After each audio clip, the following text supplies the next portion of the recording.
Insurance advisor Snehal Sahani YouTube channel પર આપ સૌનું સ્વાગત છે મિત્રો. આજે આપણે ડિસ્કસ કરીશું આવકાર ઇન્વેસ્ટમેન્ટ એન્ડ ઇન્સ્યોરન્સ એ અડાજણ પર એક ન્યુટ્રિશન સેન્ટર ખોલ્યું છે તેની માહિતી આપીશું. અને આજે ગુરુ પૂર્ણિમાનો દિવસ છે એટલે ગુરુ ભક્તિનું એક ગીત હું ગાવા માગું છું. આ ગીત ગાઈ લઉં પછી 2 થી 2.5 મિનિટનો વિડીયો મારો જોજો તો જે મારું ન્યુટ્રિશન સેન્ટર છે ત્યાં આવવાનો બેનિફિટ ગ્રાહકને શું છે, તો what is the meaning of nutrition, what is the benefit of nutrition એ આપણે સમજીશું. ગુરુ પૂર્ણિમાના દિવસે સમગ્ર વિશ્વના દિગંબર મુનિઓ, જીવદયા પ્રેમી શ્વેતાંબર મુનિઓ તેમજ હિન્દુ ધર્મ તેમજ તમામ ધર્મોના ગુરુઓના સારા સારા ગુણને મારા વંદન, મારા प्रणाम. तो शुरू करते हैं एक गाना गुरु भक्ति का. शब्दों छे हर पल तेरा साथ चाहूं गुरुवर, जीवन की हर सांस तुमसे गुरुवर.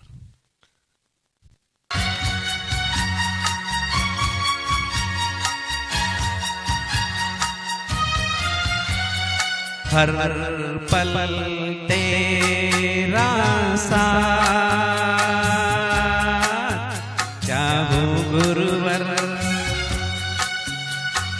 हर पल तेरा साथ चाहूं गुरुवर, जीवन की हर श्वास तुमसे गुरुवर, हर पल तेरा साथ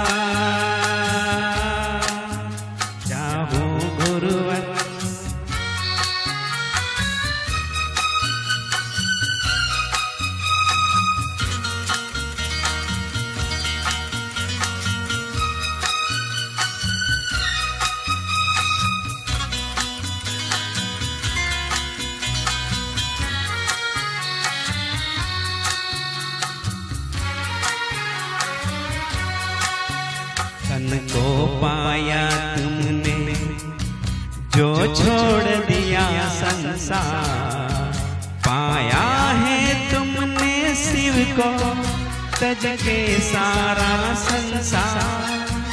मैं वंदन करता हूँ तेरे पावन चरणों में, नफरत सी हो गई है मुझको तो जमाने से, ये कहता हूँ मन से आकर चरणों में, हर पल तेरा साथ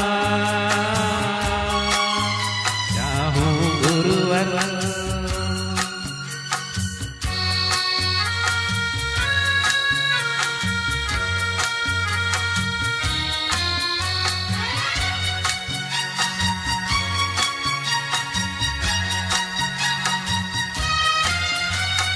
मन की बातों का क्या पल पल ये बदलता है, मैं तो इतना जानूं वो तुमको समझता है.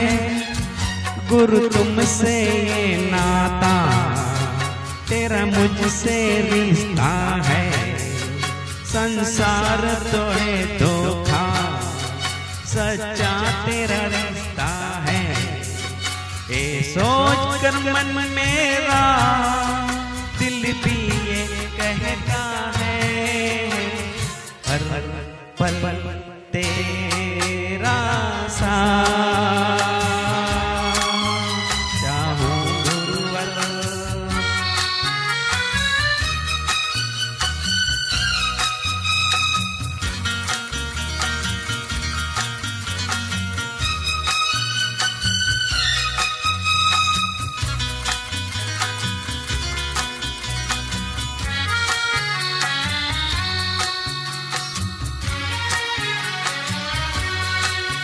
क्यों सोचेगा मन मेरा जो तुमने थामा है, क्यों खोएगा कुछ भी जब तुमसे पाया है.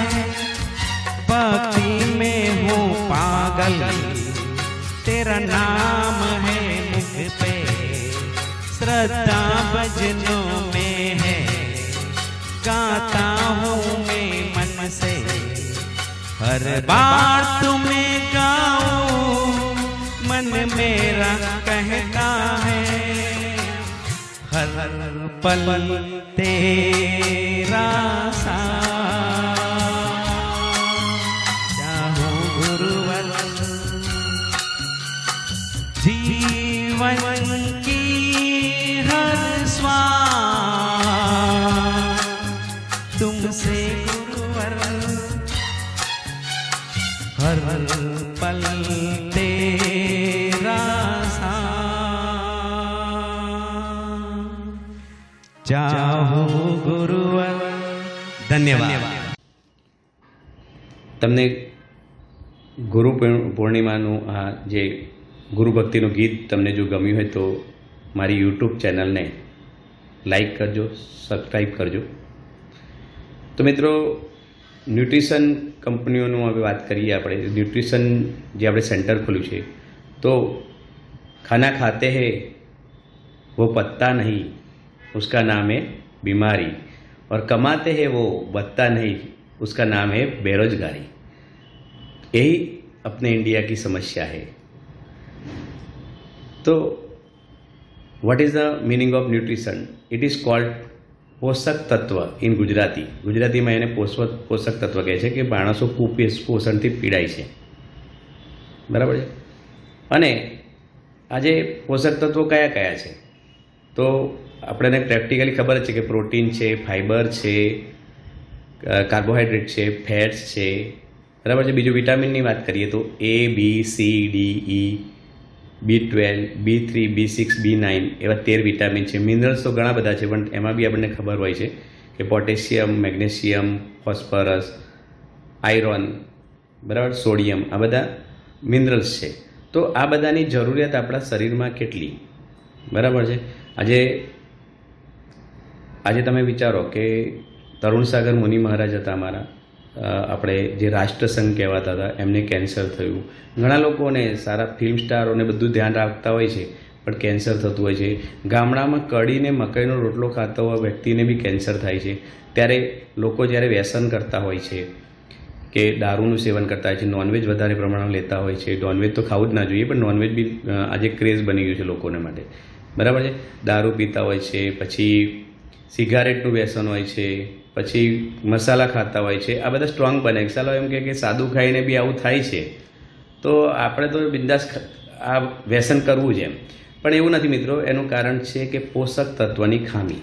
શરીરમાં પ્રોટીનની જરૂરિયાત કેટલી છે, ફાઇબરની જરૂરિયાત, મિનરલની કેટલી છે, વિટામિન્સની કેટલી છે, આ વસ્તુનો આપણને ખ્યાલ નથી. આપણને ભણાવવામાં બી આવતું નથી.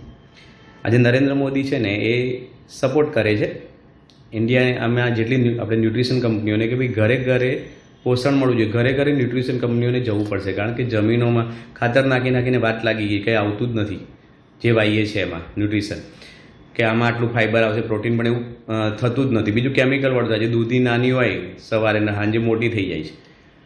વાણિયાઓ કાચા કેળા ખાતા હોય છે, પેલા બટાકા ખાતા, કાચા કેળામાં કેમિકલ નાખીએ એટલે એક જ દિવસમાં પાકા થઈ જતા હોય છે. તો કંઈ પોષક તત્વ રહ્યું જ નથી. એના કારણે નરેન્દ્ર મોદી પણ આ કંપનીઓને સપોર્ટ કરે છે. હવે ન્યુટ્રિશન જે કંપની આપણે જે સેન્ટર જે ખોલ્યું છે, એમાં તમને કસ્ટમરોને, આવકારના ગ્રાહકો કે કોઈ બી નહીં, એમને શું બેનિફિટ થશે આપણે વાત કરીએ તો પહેલાં તો એ આવશે તો બોડી ચેકઅપ થશે. બોડી ચેકઅપમાં એક કાંટો હોય છે. એક તો પહેલાં એમની હાઇટ માપી લેવામાં આવશે. હાઇટ પ્રમાણે વજન કેટલું છે એ ખ્યાલ આવી જશે. પછી કાંટામાં બોડી માસ ઇન્ડેક્સ, એટલે એમાં પેટની ચરબી, હાર્ટની ચરબી, આ બધું ખ્યાલ આવી જશે, બરાબર. ત્યાર પછી લખશે કે ભાઈ આટલું જોઈએ, આટલું નથી એમ. તો આજે તમને હાઈ BMI, લો BMIની વાત કરી, વજન વધારો અને ઘટાડોમાં કેટલા ફિલ્મ સ્ટારો, કેટલા કવિઓ આપણે ગુમાવ્યા છે, કેટલા એ લોકો એક્સપાયર થયા તો એક સાયલન્ટ એટેકથી એક્સપાયર થયા છે. તો સાયલન્ટ એટેક શાના કરે? એ લોકોને ખબર જ નથી કે ભાઈ મારું હાઈ BMI છે, બરાબર છે. બીજું ડાયાબિટીસ, પ્રેશરમાં રાહત રહે અથવા એવું બને કે ગોળીઓ છોડીને કાયમ માટે ચાલ્યું જાય. કેન્સર ના થાય જિંદગીમાં, કિડનીની બીમારી ના થાય. આજે મોસ્ટ ઓફ હાર્ટ એટેકથી બહુ મોત થતા હોય છે ઇન્ડિયામાં. તો એ હાર્ટ એટેકથી મોત ન થાય એના માટે એટલે એમ લાગે નળીઓ બ્લોકેજ ના થાય, બરાબર, પેરાલિસિસ ના થાય, એના માટે આપણે આ એક ન્યુટ્રિશન કંપનીઓ જે ન્યુટ્રિશન સેન્ટર છે આપણું, એમાં અફ્રેશ મળે છે. અફ્રેશ એટલે આપણે ચાની જગ્યાએ આપણે જે ચા છે ને એ કચરો ચા છે.